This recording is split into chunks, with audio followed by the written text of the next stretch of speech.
Welcome back, learner. In the e-learning platform of GS College of Commerce, Varda, I am Assistant Professor Amol Patil. Welcome you all. Today we would be solving next second numerical problem, income from house property. इसके पहले हमारा एक numerical problem हो गया है, उसमें हमने gross annual value को फाइंड आउट किया था। ये यहाँ पर भी आपको वैल्यू रिपीट होंगी, तो ये एग्जांपल आपके लिए बहुत इंपॉर्टेंट होने वाला है, क्योंकि इसमें आपको मैं सभी प्रोसेस बताने वाला हूँ कि कैसे इनकम फ्रॉम हाउस प्रॉपर्टी को कैलकुलेट करते हैं।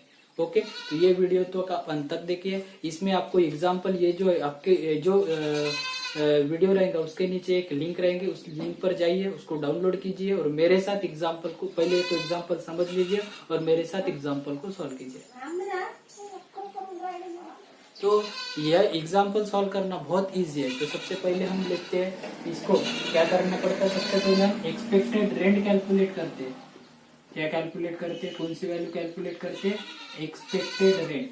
एक्सपेक्टेड रेंट कैलकुलेट करने के लिए चार वैल्यू हमारे पास गिवन रहेंगे, कभी कभी तीन भी रह सकती है या चार भी रह सकती है। कौन सी? Municipal value, fair rental value, standard rent value और लास्ट में हमारी एक्चुअल रेंट रिसीव्ड। ये चार वैल्यू हमें गिवन रहेगी। इस चार वैल्यू को सबसे पहले हम कंपेयर करेंगे कौन सी वैल्यू से? म्युनिसिपल वैल्यू, और उसका कंपैरिजन हम करेंगे फेयर रेंटल वैल्यू। किसके साथ? Fair rental value. Fair rent value या फेयर रेंटल वैल्यू हम इसको बोलेंगे, फेयर रेंट वैल्यू। ठीक है, ये दो वैल्यू से आपको क्या करनी है? कंपैरिजन करना। तो चलो हम लिखते हैं इस दोनों वैल्यू में। पहली जो वैल्यू है वो निकली है 44,000 और दूसरी जो वैल्यू निकली है 48,000। इन दोनों में कंपैरिजन करना है और इन दोनों में कंपैरिजन करने के बाद कौन सी वैल्यू लेनी है? Higher value, H for higher. ठीक है, पहले कंपेयर करो और फिर हायर वैल्यू को यहाँ पर लिख दो। तो हायर वैल्यू कौन सी है? ये हायर वैल्यू हमारे पास 48,000। तो इसको हम कहेंगे which ever is more value. क्या लिखेंगे?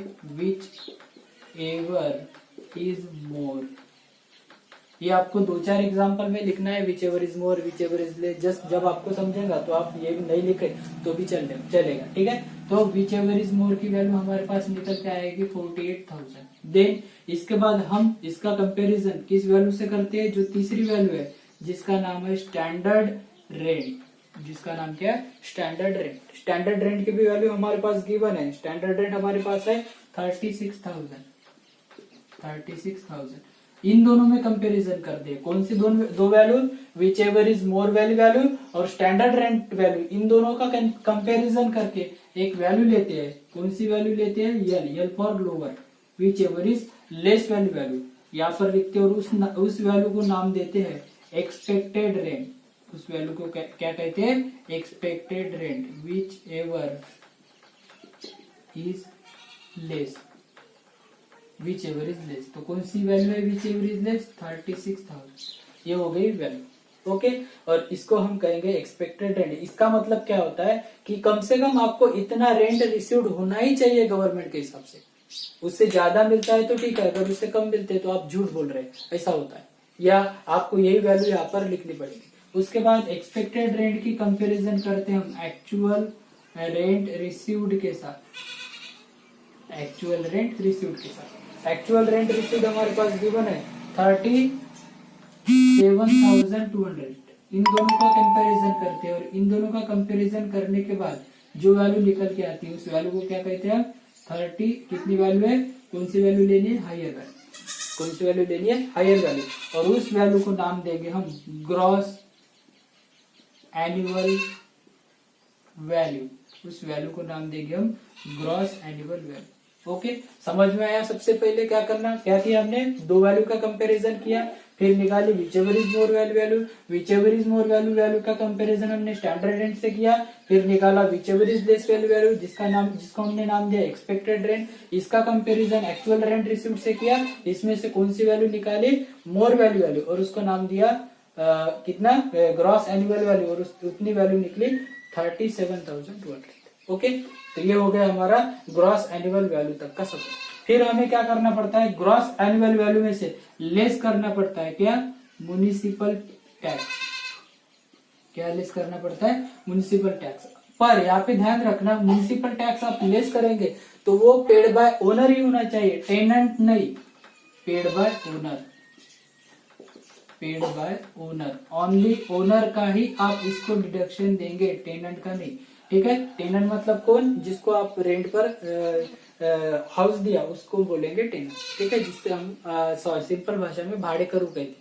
ठीक है, तो ये जो अगर यहाँ पर देखे है क्या, म्युनिसिपल टैक्स पेड, उसके बाद कुछ नहीं गिवन है, तो क्या सोचना कि ये ओनर ने पेड किया है, इसलिए हम उसको लेस कर देंगे। अगर क्लियरली मेंशन रहता है कि टेनेंट ने पेड किया, तो आप उसको डिडक्शन, आप उसको लेस नहीं करेंगे। ठीक है, तो यहाँ पर जो वैल्यू गिवन है वो है 8800। अगर आप 8800 लेस करते हैं तो जो नेक्स्ट वैल्यू आपके पास निकल के आ जाएगी उसको हम कहेंगे नेट एनुअल वैल्यू, उस वैल्यू को हम कहेंगे नेट एनुअल वैल्यू। और यहाँ पे नेट एनुअल वैल्यू हो जाएगी 28,400। कितनी हो जाएंगे, 28,400। यहाँ तक हमने कल को एग्जाम्पल को सॉल्व किया था, मुझे लगता है यहाँ तक सबको अच्छे से क्लियरली समझ में आ गया होगा। ठीक है, उसके बाद दो तरीके के डिडक्शन हमें यहाँ पर मिलते हैं और सबसे इंपॉर्टेंट डिडक्शन रहेगा।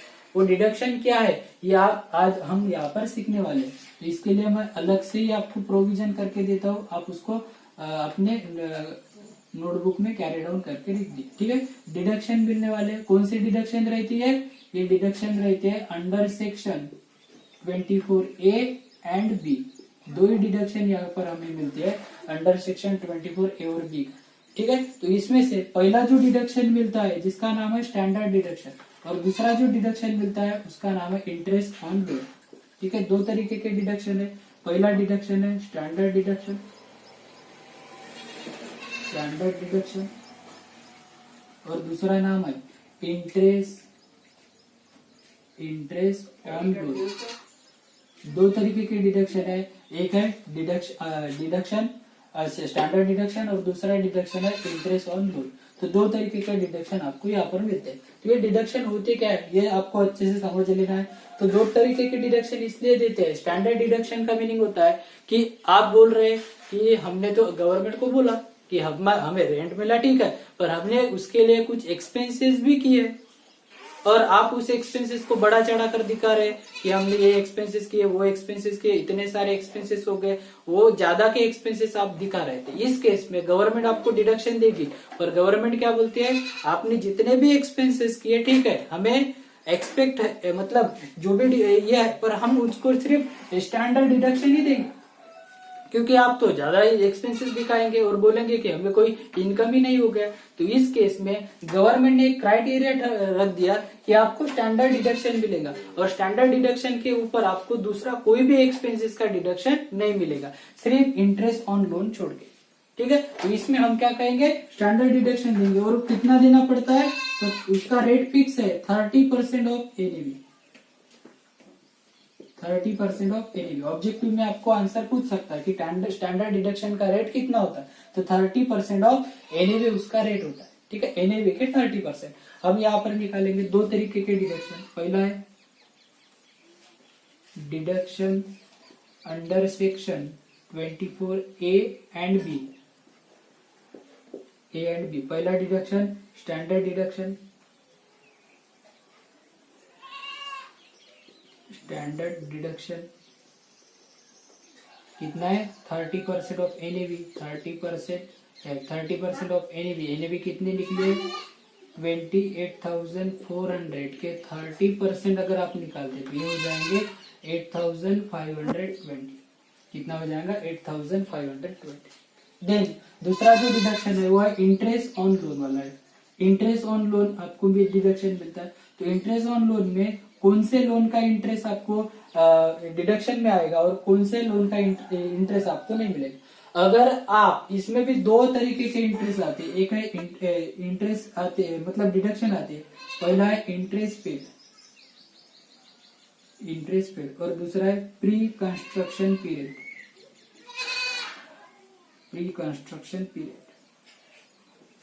ठीक है, दो तरीके के डिडक्शन आपको मिलेंगे, एक है इंटरेस्ट पेड और दूसरा है प्री कंस्ट्रक्शन पीरियड।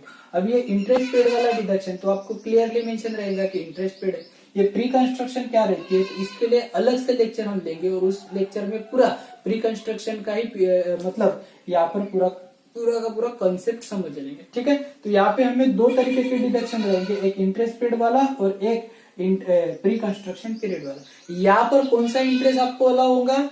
जो इंटरेस्ट किसमें रहेगा, मतलब कंस्ट्रक्शन के लिए लिया हो, मतलब जो लोन है, लोन कंस्ट्रक्शन के लिए लिया हो, बिल्डिंग परचेस करने के लिए लिया हो, तो ही आपको उसका इंटरेस्ट अलाउ होगा, अदरवाइज नहीं। आप अगर बोलते हो कि मैंने बेटी की शादी कर दी, उसके लिए अपनी प्रॉपर्टी मॉर्गेज रख के फिर इंटरेस्ट पेड किया, उसका डिडक्शन आपको नहीं मिलेगा। मतलब आप कोई पर्सनल काम के लिए अगर उस हाउस पर लोन लेते हो तो उसका डिडक्शन आपको इसमें नहीं मिलेगा। सिर्फ डिडक्शन मिलेगा तो किसका? इंटरेस्ट पेड फॉर कंस्ट्रक्शन वाला, इंटरेस्ट पेड फॉर मतलब जो लोन लिया होगा वो परचेस के लिए या कंस्ट्रक्शन के लिए लिया हो तो ही आपको उसका डिडक्शन मिलेगा, अदरवाइज नहीं मिलेगा। तो यहाँ पे लिख देंगे हम इंटरेस्ट पेड। दूसरा जो वैल्यू रहेगा वो कौन सा रहेगा? Interest paid value. और गिवन है क्या, तो देखते क्वेश्चन में। तो गिवन है interest interest on money borrowed from for construction. तो कंस्ट्रक्शन के लिए दिया है तो interest paid for construction, interest paid for construction. Construction के लिए गिवन है तो कंस्ट्रक्शन के लिए लिखेंगे हम कितना गिवन है, कितना गिवन है कंस्ट्रक्शन के लिए। तो यहाँ पे डायरेक्ट वैल्यू गिवन है 5000। कितनी वैल्यू गिवन है? 5000। दोनों की टोटल कर देंगे 13,520। कितनी हो जाएंगे?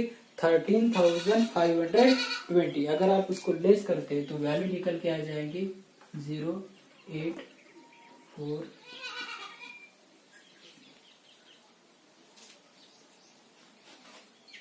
14,000 88,000। इसका आप नाम देंगे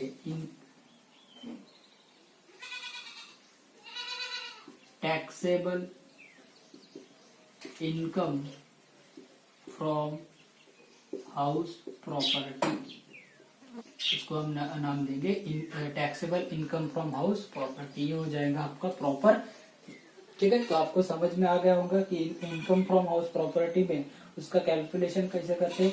एक वाला ए पॉइंट हो गया हमारा, ये पॉइंट हमें लेना है तो इसके लिए हम अलग से अच्छा मतलब पूरा का पूरा लेक्चर लेंगे, फिर उसमें आपको समझाएंगे कि प्री कंस्ट्रक्शन पीरियड होता क्या है, प्री कंस्ट्रक्शन पीरियड होता क्या है, तो उसको हम अच्छे से वहां पर डिस्कस करें। ओके, तो ये हो गया आज का वीडियो लेक्चर। तो आप उसको अच्छे से देखिए, समझिए और उसको नोट डाउन कीजिए, क्योंकि यही सीक्वेंस में आपको हमेशा यही एग्जाम्पल देके रहेंगे। ठीक है, आज के लिए इतना ही।